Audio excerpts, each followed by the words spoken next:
the 13th of July, Rabbi Moore, Parsha Hashavua with Rashi Matos Maasei.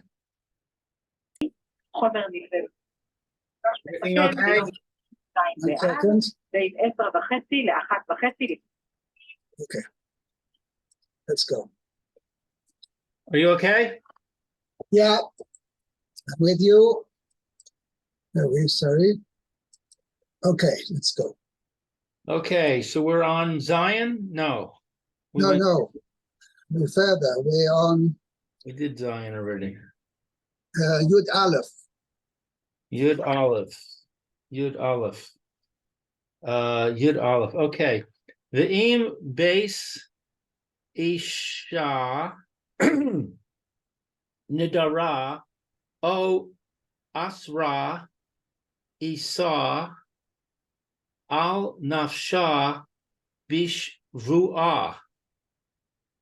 But if she vowed, or if she did a neder or a shavua,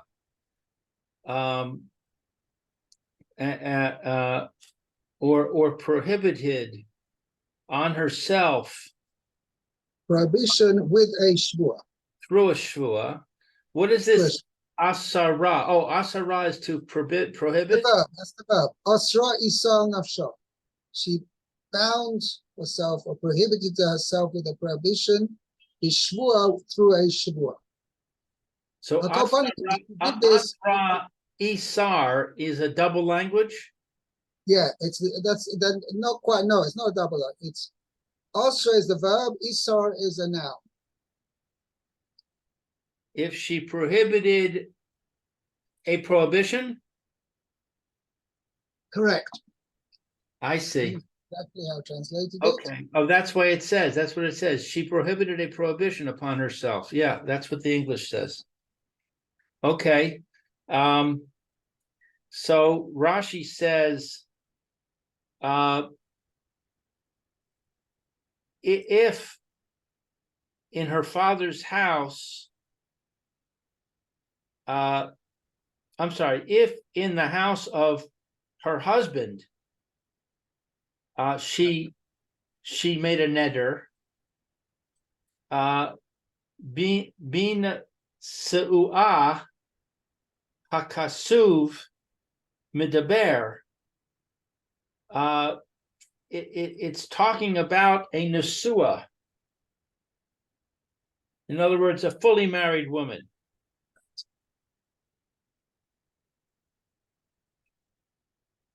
Yeah. Okay, so notice when it says in her husband's house, it's saying she's already moved in with him. She's already finished, completed the marriage process. Correct. Okay. Therefore, that's why it says the husband is the only one. He's the only one who's in charge there.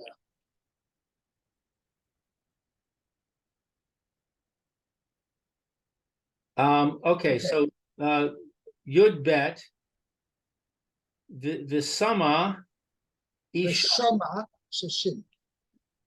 Vishama, Isha, the Rish law, Lo Heini, Osa, the Kamu, Kol Nidareha, the Chol Isar, Asher Asra, Al Nafsha Yakum.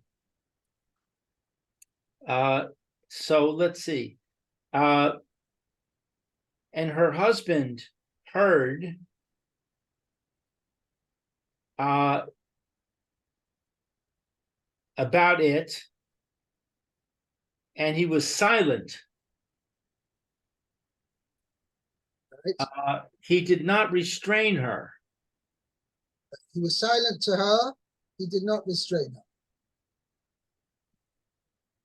Then all her vows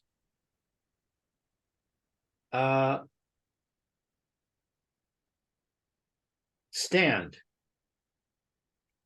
Then all her vows will be upheld, Yakum is upheld. or komo means they'll become valid. Right. Will take effect. Komo kol nedorel, they'll remain valid. They'll be upheld. V'chol isha she'asa nafsha yakum.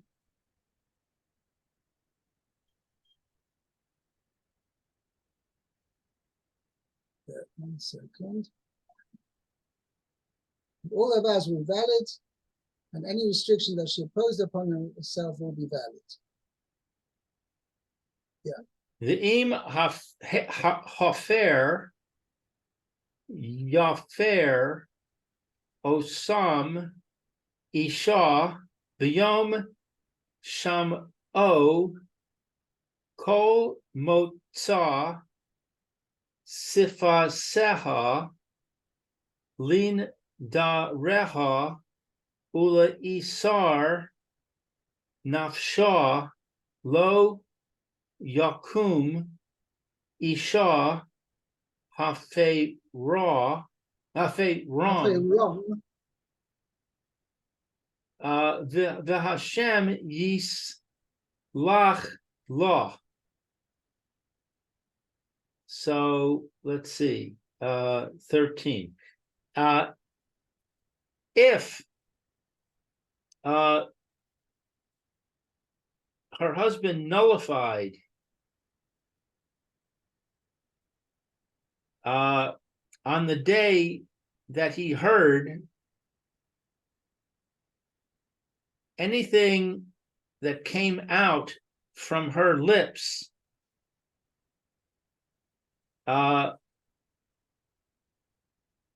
regarding her nidarim,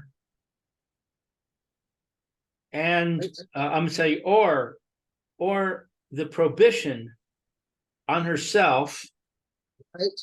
Lo yakum. will not stand. Right. Her husband has nullified Then them, and Hashem will forgive her. No Rashi. Kol neder, neder, v'chol shavuas, so Esau. that's passage 14, reading the Chumash, right? Correct. Yeah. Yeah, there's no Rashi. By the way, just an interesting point. I just had an interesting thought right now. Yes. The Torah repeats 3 times. It says, "V'Hashem yislach lo." Right. Right? The Torah. I mean, why does the Torah need to repeat it 3 times? I already know it. Well, when we go to a beis din to annul a vow, they say mochalach, mochalach, mochalach. Yeah, that's It okay. It's 3 interesting why they do it 3 times. But the Ma'aser Me'ikar Din, even if it just says it once, then that's also good enough. But why do they say it 3 times? I'm not sure why they say it 3 times. I'm not sure. No, I'm just saying over here, it's interesting. The first time it says it is where just the father nullifies her vow. The second time it says it is talking about when they both, the husband, she's an arusa, she's betrothed, and then the husband and the father together do it. Then it says Vashem Yislach Lo. And here we're talking about where just the husband alone nullifies the vow, means, and she's an Asua, then also it says over here Vashem Yislach Lo. I'm not sure exactly what the significance of that is, but the Chayra, that is an indication why the Torah repeats it 3 times. Maybe it's just reiterating that, don't. It could be. I mean, it seems that each realm has a separate chiddush. Right. Not sure. Anyway. That's what I was going to say. Right. Okay. Hi, Meir. Hi. We're doing Yud Daled. in Yud chapter Lamed Yud Daled. Yud. Excuse me, I got to get the door. Okay, so Maya, you can run straight in. Okay, it says Kol Neder v'Chol Shavuat Isar Not Nefesh Isha Yikimenu v'Isha Yeferenu. Okay, so all vows, and all oaths that are prohibitions. It looks like Isar.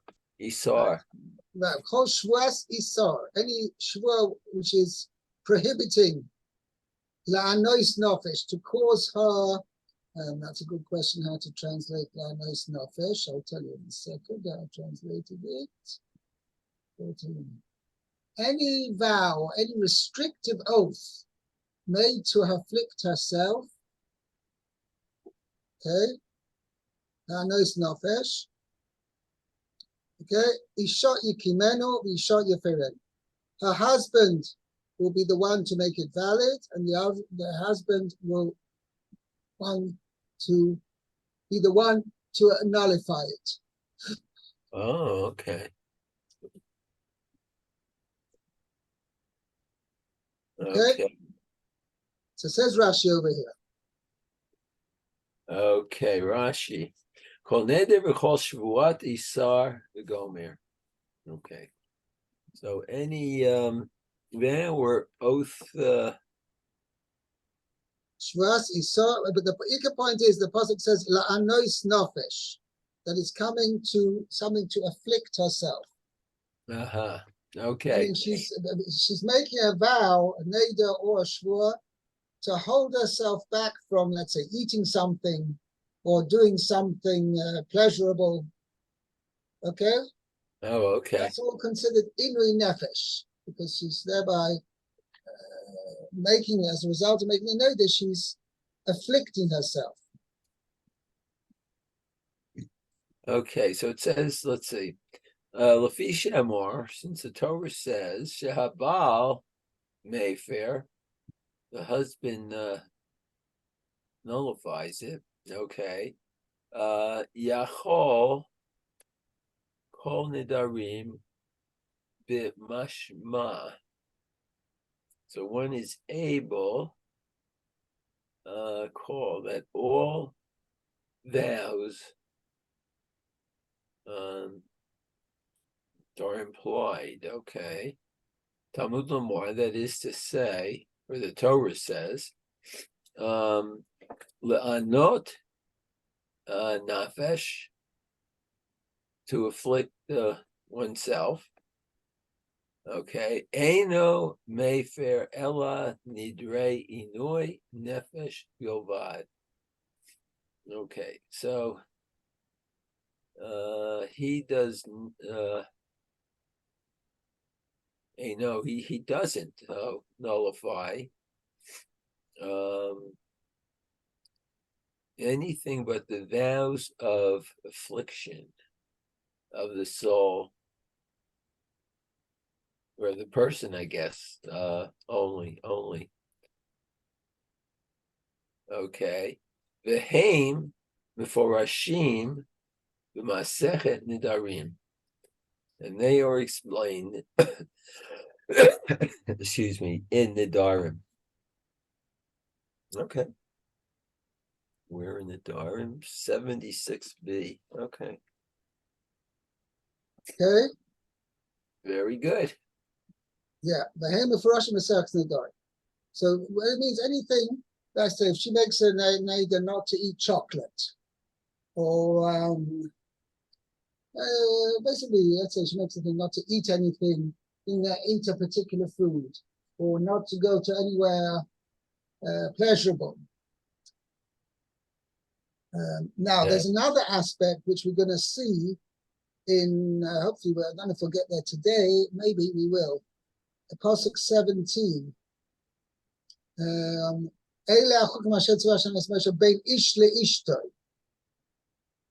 Okay? So I have a question. Yeah. In verse 6, it says all her vows or prohibitions.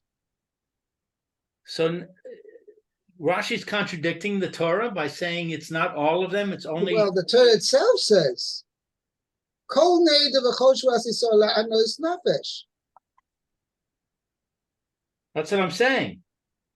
So how can Rashi Yeah. say it's only certain ones? Yeah. So it's interesting. You're asking a good point. How could the pasuk say, Kol neder v'chol shuas nafsho lo yakum? It could be that when the pasuk says al nafsho, that means that she's making a prohibition upon herself to withhold herself from something.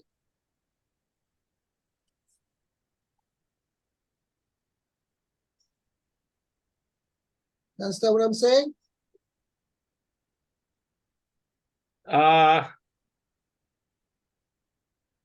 I'm trying to. You're looking in verse 14. I'm looking in verse 6. I know that, but in verse 6 says,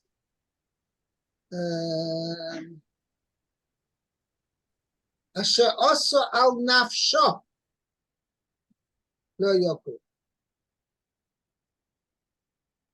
What does al nafsho mean? On her Just say soul. already. Al nafsho implies it's something to do with her nefesh, right? Her something personal, her being. So that is similar to anois nefesh. Well, it could be if I didn't have Pasuk 14 elaborating and tell me that al nafsho means la anois nefesh, yeah, then I would have said al nafsho means anything. But when Torah says Pasuk 14 la anois nefesh, it could well be that's an elaboration, an explanation that al nafsho doesn't mean anything she binds upon herself, but it means something which is nogea to her soul, meaning to her, let's call it her physical being. And that's indicated over here, la anois nefesh. Well, wait a second. It says, I'm looking in verse 6 again. It says, Kol nidareha Ve'esoreh asher osra al nafsho. ve'es ara asher Esoreha. asra al nafsha. Now, Now the words al nafsho, what does that mean? my English translates that vav as or. Correct. But So al you have to nafsha could separate well the be two going parts of on the both. sentence. You have Can I to make a point separate. over here? Your Honor, yes, kol nedoreha, right? Al nafsho could well be going both on kol nedoreha and esoreh asher osra.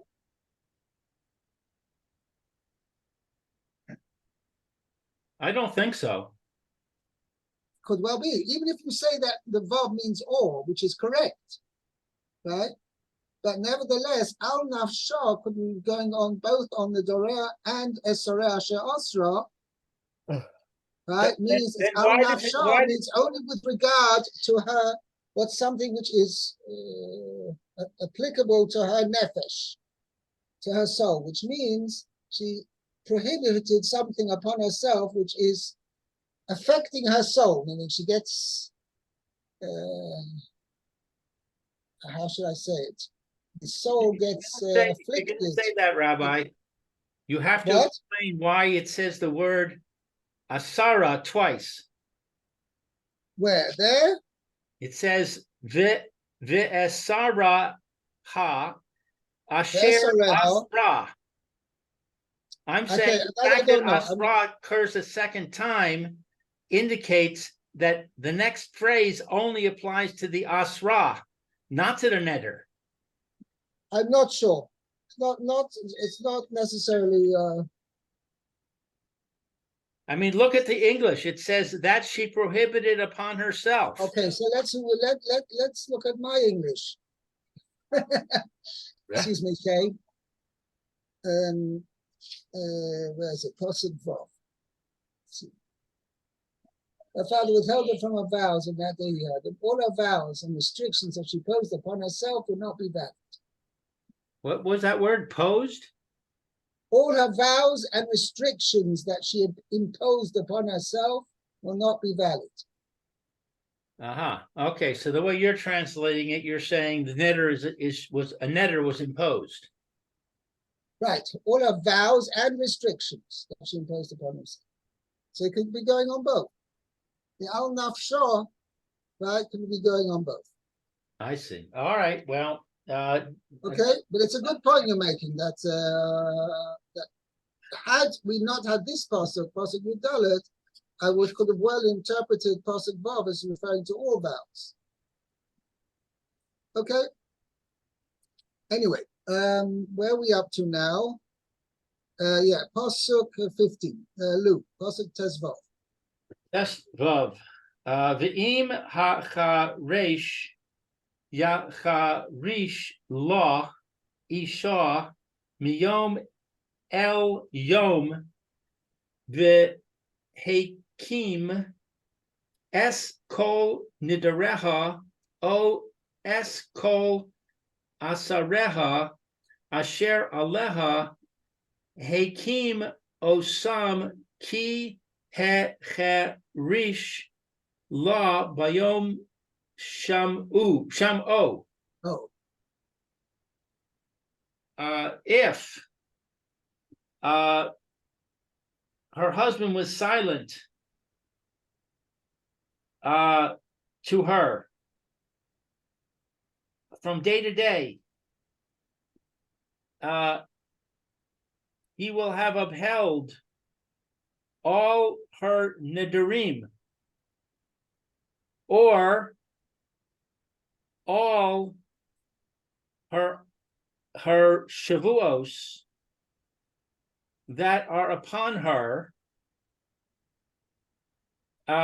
He will have upheld them because he was silent to her on the day that he heard. Okay, Rashi says, from day to day, shelo tomar, so that you should not say, me ace la ace, from time to time. Right, meaning from 24 hours, that's what it means. Yeah, the English says that the husband can nullify his wife's vow from a particular time on one day to the same time 24 hours later. Right. That's what you shouldn't think so, right? That's ma'es la'es. Ma'es la'es means over a 24-hour period. Right. That's what we're not saying. Right. So what we are saying is lechein ne'amar. This is why it says miyom el yom, from day to day, lilamedcha, to teach you, she'ein mayfair ella ad shetech shach, that he can nullify only until it becomes dark. Oh, so he can only nullify during the daytime, the light, the time that it's light. No, not necessarily, but he has the day till the end of the day. Whereas if he can nullify it at the previous night, that's not a problem. But the point is that he cannot nullify it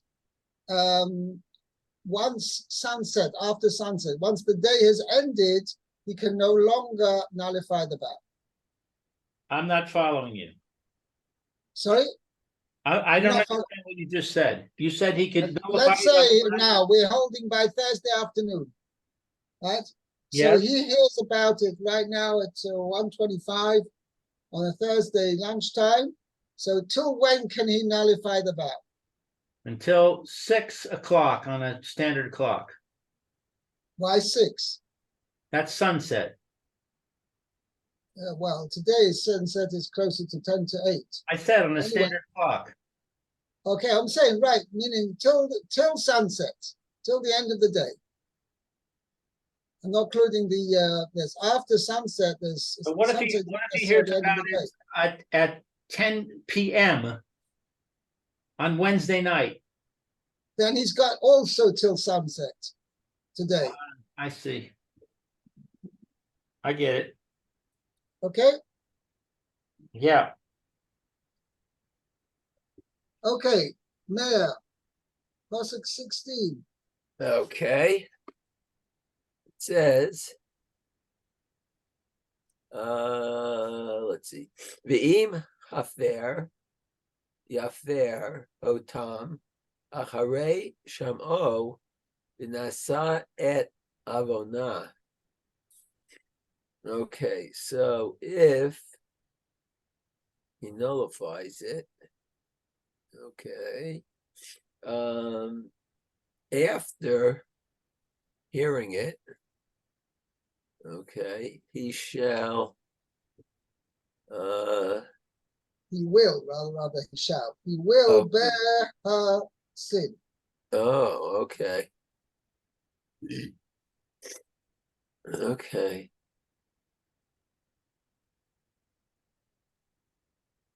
Oh, that's interesting. Okay, Rashi. Acharei shamo, after having heard.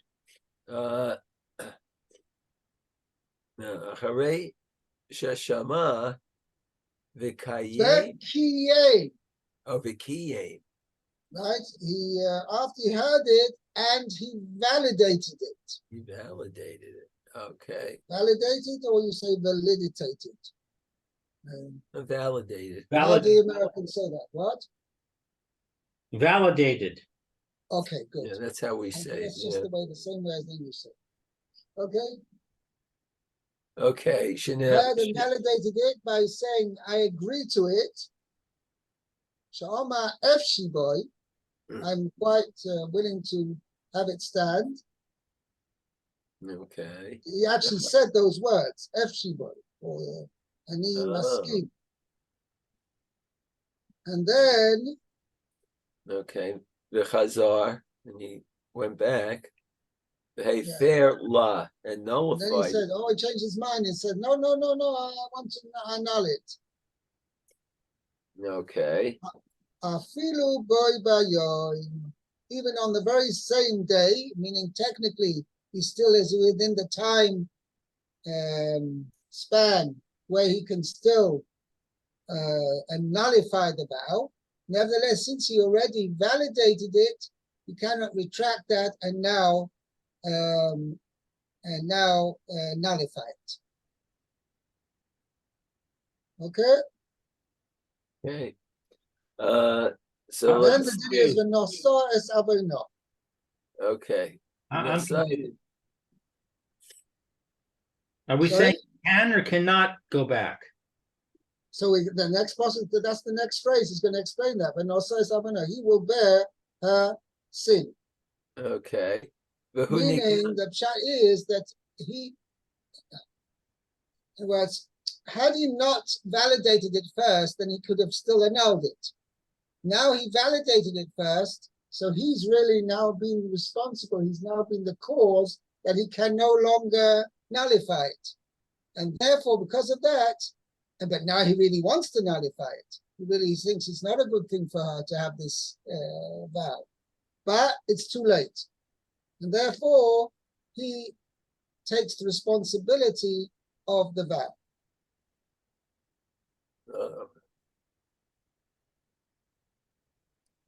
Now, Rashi is going to say a very, damning is not the right word, a very serious statement here. Yosef Abano, who nichnas tachtel? He goes instead of her. Okay? Are you with us? Yes, then Lamadnu Mikan, so we learned from here. Shehagoyim Tikala. Shahagorem. Oh, Shehagoreim. Oh. Tikala L'Chaveiro. So he causes an obstacle to his friend, Tikala. I translate a little bit thing. Something causes somebody to stumble in sin. Oh, to stumble in. He caused somebody else's to sin. Okay.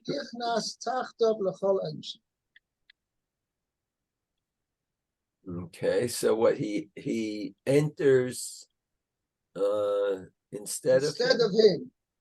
Okay. With regard to all punishments. Meaning that, let's say she now breaks the neder for whatever reason, the husband will be held responsible. Oh, okay. Because through his, how should we say, through his carelessness, or through his, how should I say it?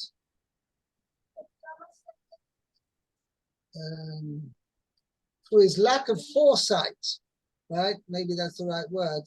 Saying over here, rather than canceling her neder, he originally upheld it. He validated it.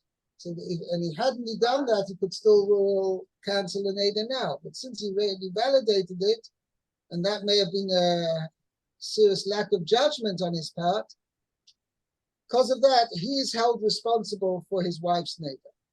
Oh.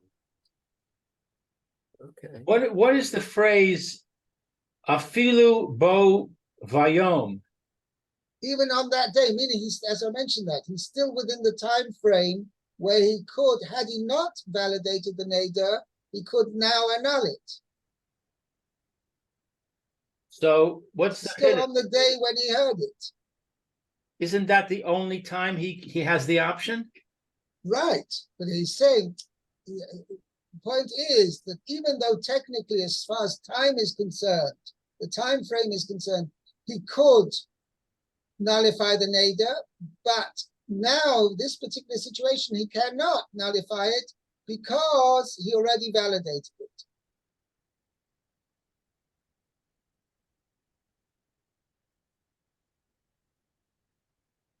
Are you with me? No, I thought we said he does nullify it. If he does, if he did, right, it doesn't help. But no, he will bear her sin. Meaning his nullification doesn't count, and therefore she still has the neder, but rather than she being responsible for the neder, he is responsible for her neder. So what does it mean when it says hu nichnas tachteha? Means he takes upon himself the responsibility for her neder. Actually, it takes for punishment, actually. He takes her place for punishment.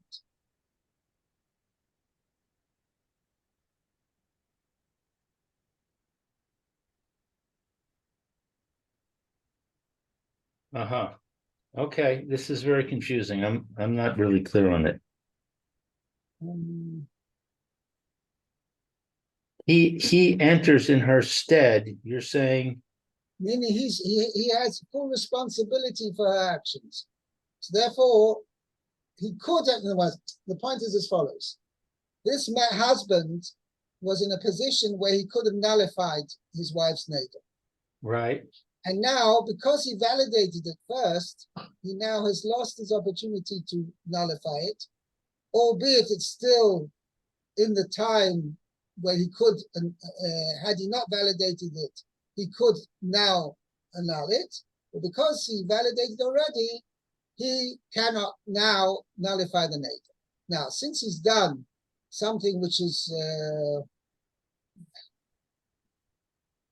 somewhat irresponsible on his part by validating the neder first, therefore the Torah now imposes the responsibility for her actions upon the husband. So she does not have any responsibility at this point? Well, technically, obviously, she maybe both of them have, but because it's, I'm not sure about that. Actually, it's a good point. What do you mean? Let's say she made a neder not to eat chocolate, and he first said, "Oh, that's a great. Fine, maybe you finally be able to lose some weight." Okay. And then afterwards, he had a little bit of charata, seeing what in a depressed mood she is in now, that she can't eat chocolate. Okay? So now so at this point, right, he is now responsible. If she eats chocolate now and transgresses her neder, he will be held responsible. And she will not be held responsible. He will be held responsible. And she? Oh, so l'chayra, she is also. Meaning, she can't go ahead and say, well, you know, my dear husband, you should have nullified the neder, and because you didn't, you're responsible. Therefore, I'm just going to go ahead and eat chocolate at will. That's definitely not the case over here. But she, what it means is that if she, in other words, maybe this is like, it's like, I don't know how to express it properly. This is like the other side of the coin. Words, if the husband nullifies the neder and she doesn't know about it, then and she goes ahead and eats chocolate, so she is fully responsible for her actions because she shouldn't have eaten it. Husband did what he was supposed to do, right? But she, even though Lamaisa technically she hasn't transgressed her neder because her neder doesn't exist, but nevertheless, she's still responsible for actions because she did something which in her mind was something forbidden. Okay, that's number one. Now here's the other side of the coin. Here, the husband could have annulled it, but he didn't annul it. Not only that, he validated it. So the Torah tells him, right, you think, okay, listen, if I had annulled it and she went ahead and ate chocolate, she would be fully responsible for actions. So why should I be any worse off now? The Torah tells you, no, you should have done what you're supposed to do. I.e., you should have annulled it. What would have happened afterwards? That's not your your interest right now. Go ahead and do what you're supposed to do. And here in our situation where he didn't do what he was supposed to do, then he's held responsible for her. Let's say she would go ahead and now eat chocolate. He would be held responsible for it. It could well be that she's also responsible. It doesn't mean she's totally absolved of any responsibility. But he is also held responsible